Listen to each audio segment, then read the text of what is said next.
Hello, everyone, and welcome to part 2 of the recovery sessions. Over the years, I've heard many people use the excuse that they can't quit drinking because they don't want to go to a 12-step meeting. Well, guess what? That's not the only way to get and stay sober. Recovery comes in many forms, and believing that there's only one way to do it is simply an excuse to stay sick. Every Sunday in the month of September, I'll be bringing you a different story of recovery. Each of these courageous individuals have a lot of clean time under their belt, and each one did it in their own way. Today's episode features Emily. Some know her as Em, some know her as Daddy. I know her as the best sober bartender this side of Fairview. Let's all welcome Daddy to the show. All right, here we are with Em. Em, thank you so much for joining me today to talk about recovery. Thank you, Blaze. Thanks for having me. Yeah, also your hair's rocking. And in the background, there's like a whole, you just look like a rock star right now. Well, yeah, as a bit of a local lesbian bartender, I have a... Lesbian? How have I never heard that term? Because you just made it up? I did not make it up. I like it. Awesome. So this is Recovery Month, and we are sharing stories of all the different ways to recover. And I thought of you because you have a somewhat unique journey in that you work in bars still in sobriety. And a lot of people think it's impossible to even go to a bar once they're sober. Not that I'm recommending that sober people go to bars, but you were able to still continue with the job you love and figure out how to do all this. So that's why I wanted to hear more of your story. But let's start with before this. Like, what did life used to be like?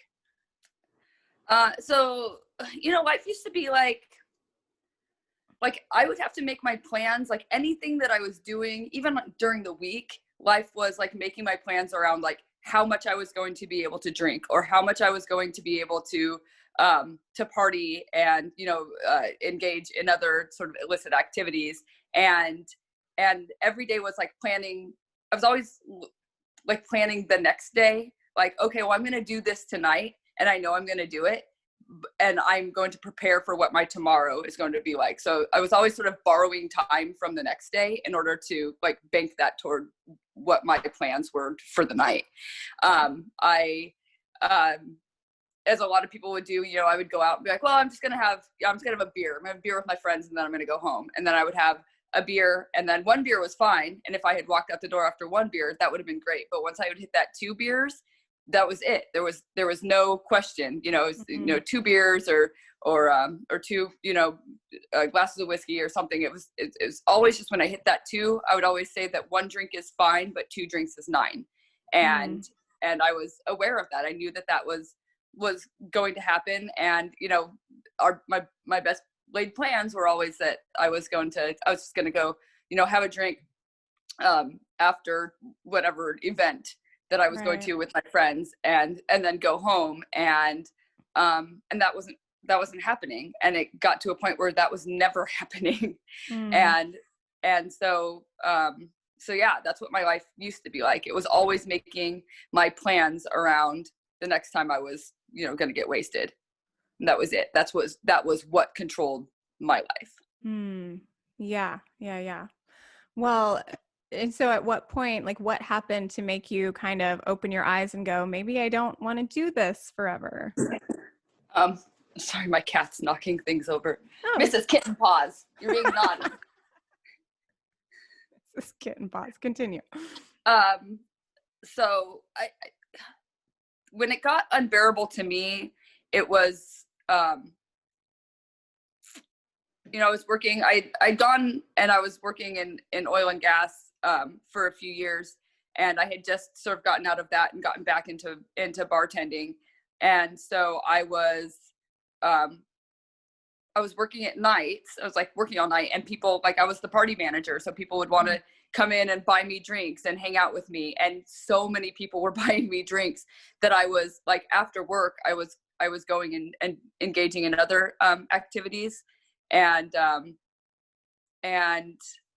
it really just got to a point where one day I woke up on my bathroom floor after a 4-day bender of like literally just like drinking all day, working while hammered, and then drinking for the rest of it. Like it was a 4-day bender. Mm-hmm. And I woke up and I sort of looked at the ceiling and I thought to myself, if I have one more drink, I'm going to die. Mm-hmm. I'll die. And I don't want to die. I mean, I know that that's kind of an oversimplified way to look at what kind of brought me to where I am, but like, I don't want to die.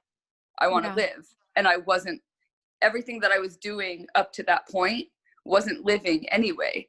And, I had a big, I'm going to back up a little bit. I called my boss or texted a boss, my boss at Mad Myrna's where I was working, and a dear friend. And I said to them, I don't want to die, you guys. And I really need help. And I haven't been happy for a while. And the response that I got back was, we've known, and we can see it in your eyes, and anything that you need, you can take. And, I went to work that afternoon. We had a really big event, the biggest event of the year at Van's Dive Bar where I manage. And I stepped into the office with my boss who does some work with people in recovery. And I said, I don't want to do this anymore. I don't want to die. And Van and Nikki over at Van's, they supported me, said, do whatever you need to do. We'll do whatever it takes to help you get sober. And I started detoxing that weekend, and they kept a very close eye on me and sort of helped me through it. So that was something that was very important to me. And I kind of carry that in my heart now. So yeah, and that's sort of what brought me to I think that I need to stop doing this. And so I did stop. Wow. Yeah. Thanks for sharing that, because I think too, you're talking about getting support and sobriety from bar owners and people that work around alcohol and make their money from alcohol every day. And I know that a lot of people have an excuse in their head that like no one else is going to understand, or they're going to be mad at me, or they're not going to support me. And clearly, like, they were all just kind of waiting and ready. They'd probably been talking about you, Yeah. Like, when is she going to stop, and they were there for you. I think that's really awesome. And I was just thinking about this yesterday. There was a point when you reached out to me, and I don't know if I ever told you this, but that was so huge. Like, that was a really big deal for me and like my recovery, because, little story, most people might not know, you were the bartender at the bar that I lived above for many years. Right. Yes, we enabled one another for many years. Well, yeah, and what's so funny, so I mean, that, the good old woodshed, may it rest in peace. So living above there, and that was when I was just deep in addiction, alcoholism, whatever escape I could find. And that was the last place I stopped every night. So I had so much shame and recovery around people like yourself, who I knew saw me blacked out doing and saying who knows what all nights of the week. We don't need to, like, I'm not inviting you to share any of those stories. No. Your secrets are safe with me and the 35 other people who were in the bar that night. Thank God. Oh man. Anyway, so the fact that you reached out and had this, you said something to the effect of like, if you could do it, like anybody could almost, and that was just a big deal to me, because I was like, wow, someone who saw me at my lowest now sees me in a way that they think I could help them somehow, and that was just, that blew my mind. So I always get a little bit skeptical when my friends and my regulars are sort of like, hey, I think I'd like to try this, recovery thing. And I'm, and they sort of look to me and they're like, so like, but I'm not really ready yet, like, as they're like having that next shot. And I'm like, you'll know when you're ready. And if you're looking for me to tell you that you're ready, this is the wrong place. Like if you want to come to me like in earnest and I can sort of share some resources with you, I'd be happy to do that. But I don't want to say it makes me uncomfortable, but I sort of have a moment where I'm like, is this something that I'm qualified? Like, is this advice that I'm qualified to give? And to me, it's not. It's really not. And well, because it's not for me to decide when somebody's ready. Oh, to. sure. So, and I think a lot of people are sort of looking to me for that push. And it also puts me in an awkward position because like, I kind of need people to drink, you know, like I pay my mortgage on other people's bad choices. Yeah, right. Well, and I talk about that too, because it's like, it's not my mission in life for all humans to be sober. I don't think that's necessary. And I think that there are tons of people that can party and drink and do their thing, and they never ask the question, is this too much for me? Or do I have a problem? And I feel like if you've asked yourself that question, especially more than once, then it's something to explore. And again, maybe that doesn't mean never drink again. Maybe you know, there's like a whole sober curious movement going on that I think is so cool. So it's like, maybe just take a month off and see how you feel, see how it goes, you know, but right. And what you know, as a sober bartender, I sort of feel like it is a bit of my responsibility to make people feel like, you know, maybe you don't have to drink. I think some people come into the bars and they're like, you know, I don't really want to drink, but everyone else is drinking and they're having a good time, and all eyes are on me because I don't have a drink in my hand. So what we've done at the bar that I manage is that, you know, I offer a whole zero proof menu. I have options for people who don't want to come in and drink, you know, Diet Coke or soda water with lime or just water. Like that can be boring. Like, you know, maybe, you know, you want something that's, you know, sort of fermented and brewed and comes in a can and it has a cool graphic. So we got, you know, the kombucha and the CBD fizzy waters and things like that. So if you want to come into the bar and have a good time and not be like, I'll just have a Diet Coke. Like we offer a whole, you know, menu, and it's not a secret either. We got the thing plastered on the wall and it's lit up and it says, hey, you don't drink? Awesome. Good for you. We are a place for you. We have offerings for you. We have things, you know, for you to enjoy and not have to feel like you're missing out on the experience. Because I think a lot of people want the experience, the social experience. That's why it works for me, because I'm getting all of the benefits of being out in the social situation, and I don't have any of the negative repercussions, and I don't even feel like I want to. Like I'm not sitting there being like, oh man, I'd really love to, you know, drink this, you know, Four Roses or Bullet Rye or whatever. Like I don't think that at all. That never crosses my mind, because I have other options and I'm still having a good time and I'm still enjoying the ritual of being out and socializing and, you know, maybe one day enjoying some live music again. Yeah, right. I want to do that too. Yeah, that's a great point. I love that you guys have kombucha now. And yeah, you're right. Because every time I go to a bar, because there are events you want to go to, there's music you want to see, there are people you want to hang out with. And then I always end up getting Red Bull. And it's the only time in my life that I drink Red Bull, because I'm not going to go to a bar and not order a drink, because then I feel like an asshole, you know? So then it's like 9:00 at night and I'm drinking Red Bull and my body's like, why are you doing this? Yeah, and we have all sorts of, I can make somebody anything that they want. Like I'm a bartender and I make cocktails, and that doesn't mean that I have to put a spirit into your cocktail. I can make you something that tastes delicious and isn't going to compromise your sobriety. And I think that as a sober bartender and as somebody that's, you know, kind of a steward for that in the community, that is my responsibility to create a space where all people feel welcome to come in and have a nice time and not feel pressured to drink. Because for me, you know, do I want to put money in the till? Sure. Do I want to do that at the expense of somebody's, you know, sobriety and mental health? Hell no. I do not want to do that. And so when people ask me how I can be a sober bartender, how could I not be a sober bartender? I think is the better question. Wow. Awesome. Okay. So it sounds like you have a system in place that's working for you now. But how did you get from like all my coping skills are wrapped around drugs and alcohol to where you are today? Like what things helped you move? Because, you know, we take away the alcohol or the drugs or whatever, and then we're left with all these kind of open wounds that you've been ignoring for a long time. So like, what'd you do? I dove headlong into fitness.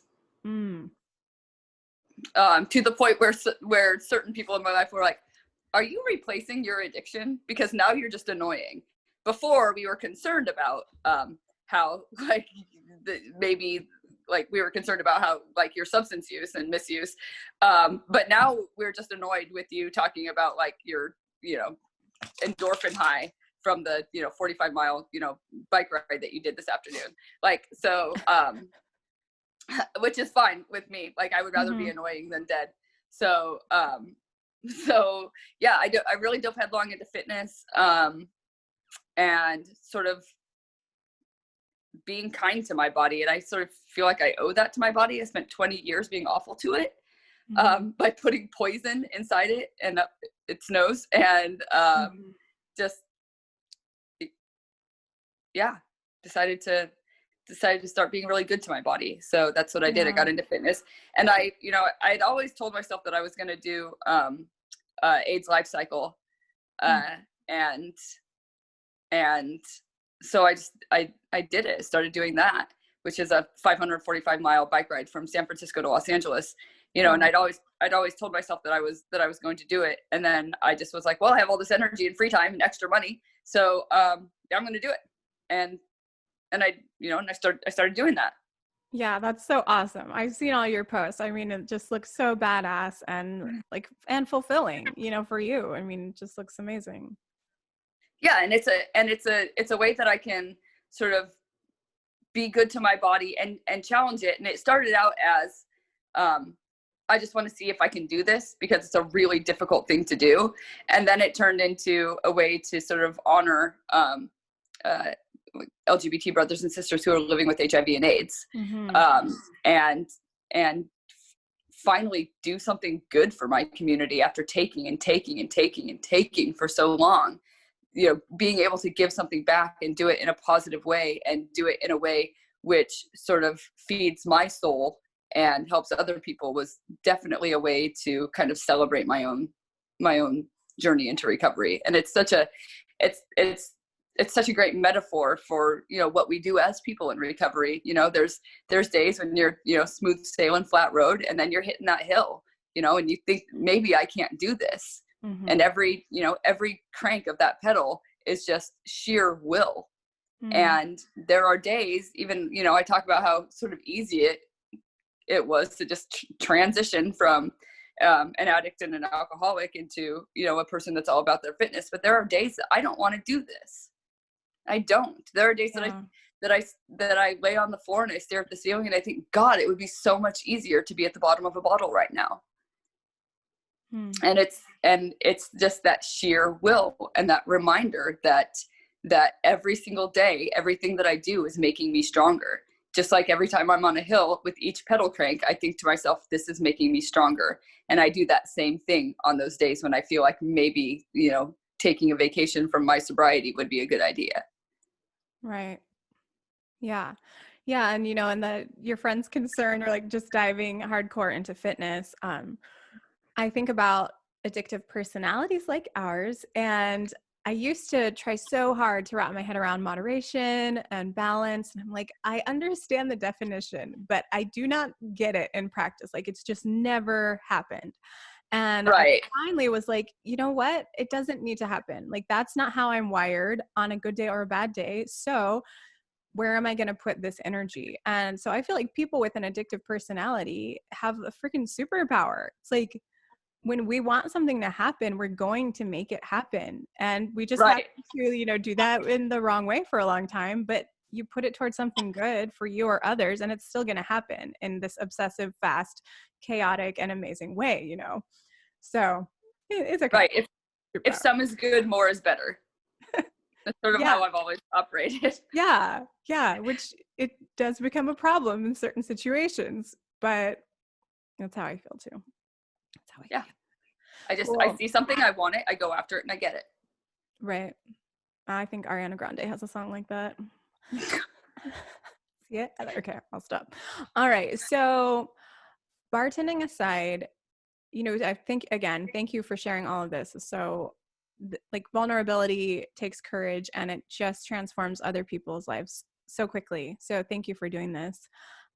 So what are just a couple final tips? Like for anyone listening right now who is struggling, what would you say to them? I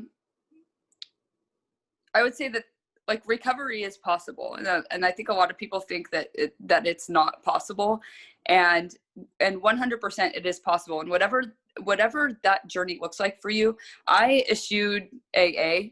I don't do any programs, and I'm not saying not to do it. I'm not at all saying don't do those things. I feel like you should do what works for you.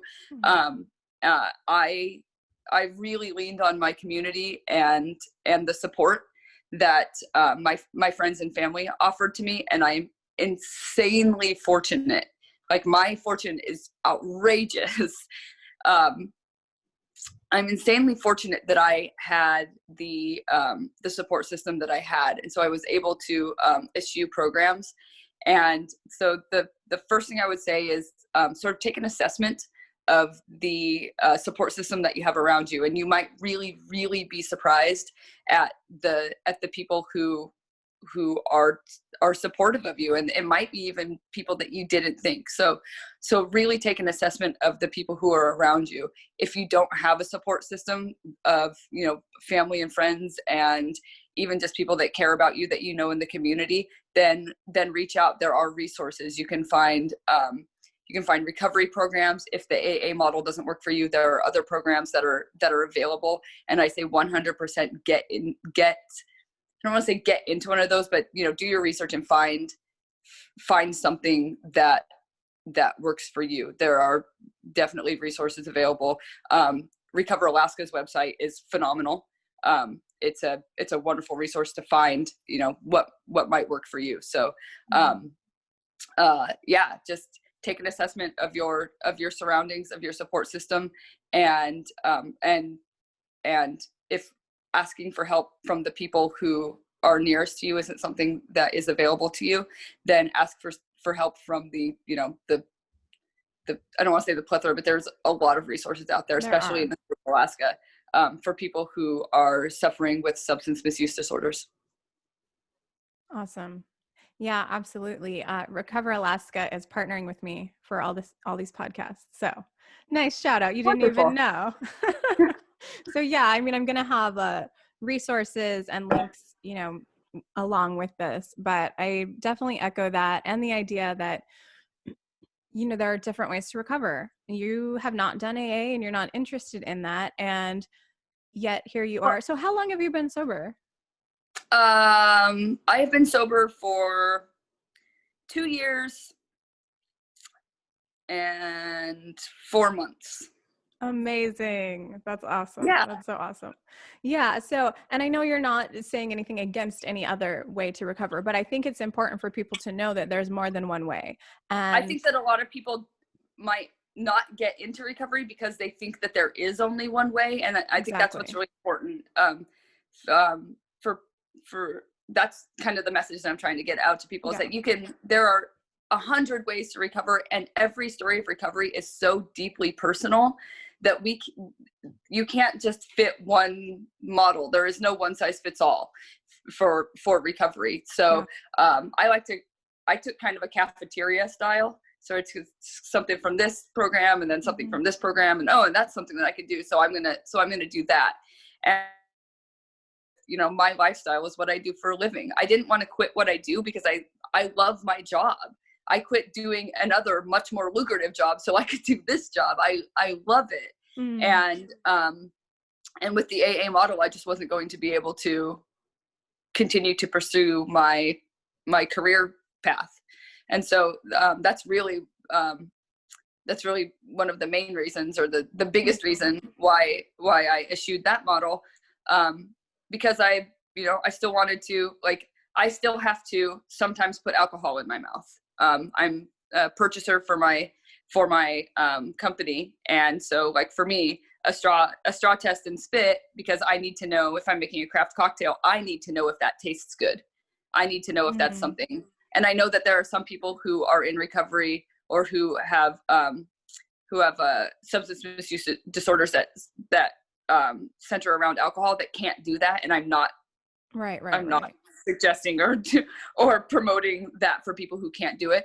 But for me as a binger, I'm not going to get one drop of alcohol in my tongue and go flying off the wagon. That's just not who I am. And I know that about myself.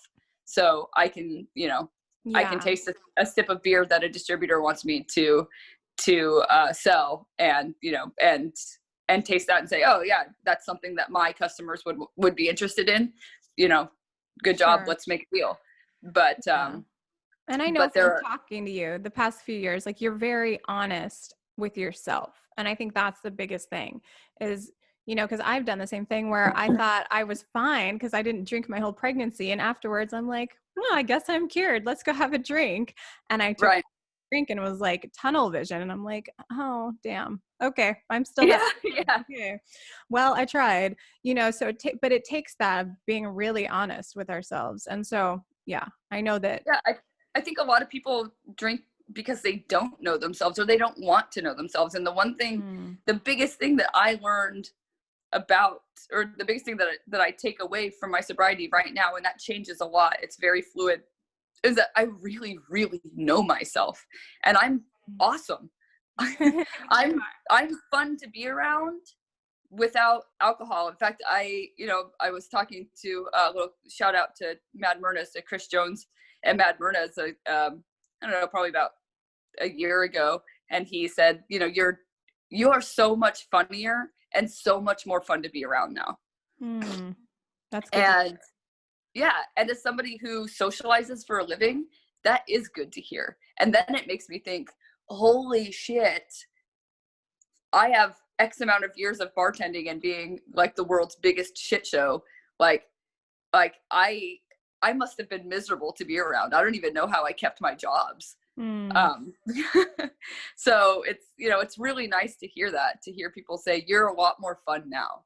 We really like who you are. We always liked you, but we really like this, like really genuine, really real, not disguised as anything else person that you have sort of not become, but has this person that has emerged that was always there. And that's, to me, like I could not be paid a higher compliment from a colleague.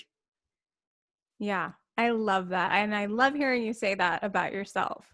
I mean, it took me a long time to get here, Blaze. When I first got sober, it was, no, it was the opposite. It was the opposite of this. So, and that's important to say too, because this is just such a testament of healing that, I mean, you were extremely down on yourself a few years ago. Constant self-doubt. It was, and I still have those moments, and that's not like, yay, I got sober and I'm so confident and everything's wonderful and nobody's ever unhappy. Like that's so unrealistic. Yeah. Like it's just a matter of like all of those things that were going to make you unhappy, all of those things that were going to be really crummy that might give you an excuse to drink, those are still there. They're not going away. That is just life. That is just being a resident of planet Earth. You can't control what's going on around you, but you can control the way that you react to it. So for me, instead of walking into a different bar and sitting down and sort of ordering a glass of that, amber elixir, I get on my bike, or I go for a walk, or I play with my dog, or I pet Mrs. Kitten Paws, or like I do different things. You don't have to, it sounds so simple, but you don't have to drink. Right. You don't have to use. You don't have to do those things. You have other options. And I think a lot of people just don't realize that they have other options.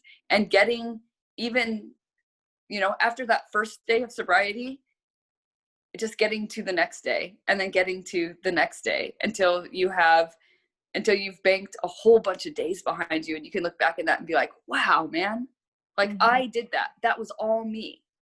Yeah. Like nobody forced sobriety on me. I made a choice and I stuck to it. And my life is exponentially better as a result now.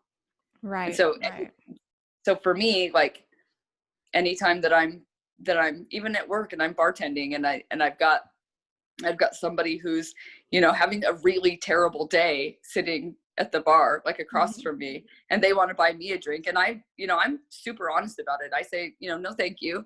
Or I'm not drinking tonight, which is not a lie. I'm not drinking any night, you know, and if they push the, you know, the issue, then I'll just say, you know, I'm an alcoholic and an addict in recovery, and I thank you. But, you know, I'm not going to partake in that. And, you know, and anytime I see, you know, somebody that's having that crummy day, I sort of use that as a way to show them that, you know, there's another way, you know, that this person is trying to drink their fears and their sadness away. And they're looking across the bar at somebody like me who has every opportunity all around them to drink. I mean, I'm in that bar by myself all the time, and I could drink, and I don't.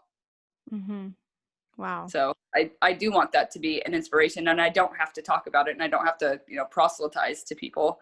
Right. You know, I can sort of live my truth and spread my truth through living by example. Yeah, I was gonna say, it's your example that people are watching way more than the words we say. They're just and observing. Also being a sober bartender and being a pretty well-known sober bartender, I'm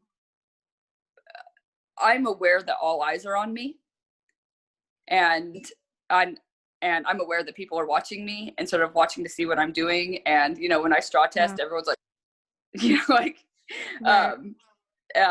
So I know that all eyes are on me, and I talk about my sobriety a lot on my social media, and that's sort of my accountability, because I'm aware of what a great big fat fucking egomaniac I am.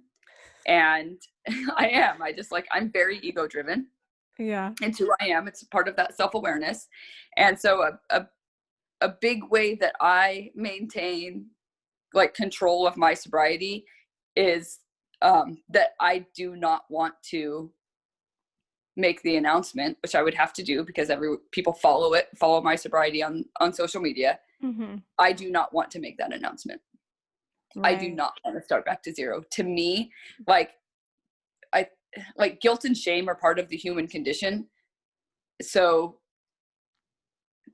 to me, I sort of like flip that on its ear, and I'm like, well, I'm going to use that as a motivator in a way that like I don't want to experience that guilt or shame. So I have made myself accountable to every single person, whether they are a friend or a loved one or just a stranger or somebody who, you know, comes into the bar, you know, and follows my journey. I hold myself accountable to them. And the very last thing that I want to do is set that clock back to zero. I will not do it. Awesome. Yeah. I think that is the perfect spot to wrap up. You will not, and you are a big deal. And I'm sure the fans are. Oh yeah, they're going to be clamoring over this shit. Well, you know what? And I think that sometimes too. And even I wanted to try like a CBD bath bomb or something. And I couldn't even walk into a pot shop because I'm like, no, I'm like recovery queen over here, you know, preaching this. And then I'm going to go and somebody's going to be like, she uses stuff, you know? And again, it's like, I'm pretty sure I'm a bigger deal in my head than in reality to no one really. Wait, come on. People ask me if I know you all the time. Oh man. But that does keep me more accountable. Not that I'm worried about, you know, what I'll do at a pot shop, but just that kind of idea that like people are watching, and there is an example that I'm setting that I really, really want to set, that I'm very committed to, you know? So I like the accountability. That makes a lot of sense. Yeah. Awesome. Well, thank you so much for sharing. This is really interesting, and I think it could be very, very helpful to other people. So I appreciate it so much. Thank you. Yeah, no problem, Blaze. Thanks for having me, and thanks for asking me to do this. And you know, as somebody like hearing from somebody like you and asking me to do this, somebody who's, you know, you are a big deal in the recovery community, and And so I'm deeply, deeply honored that you thought of me and that you asked me to do this. And if anybody has any questions, or if you want to talk about recovery, come down to the bar and talk about recovery. Which is just the weirdest thing to say. But I don't mind doing it. I've put it out there because, it's deeply personal for me, but I also think that I have a responsibility to my community, especially those in the LGBT community. I think drinking is a big part of that culture. So if anybody has any questions, if you don't want to come into the bar, you can, track me down on social media or whatever. I'll be happy to sort of take the discussion further and help out anybody who's Awesome. kind of exploring the idea of living a substance-free lifestyle. Amazing. Thank you so much. You're welcome, Blaze. Thank you so much for listening. The recovery sessions are brought to you by Recover Alaska, whose vision is for Alaskans to live free from the consequences of alcohol misuse so that they are empowered to achieve their full potential. Learn more at recoveralaska.org. If you'd like to support this podcast, please subscribe, share, and leave a 5-star review so we can get more healing messages out into the world. I love you all so much, and I'll catch you next time.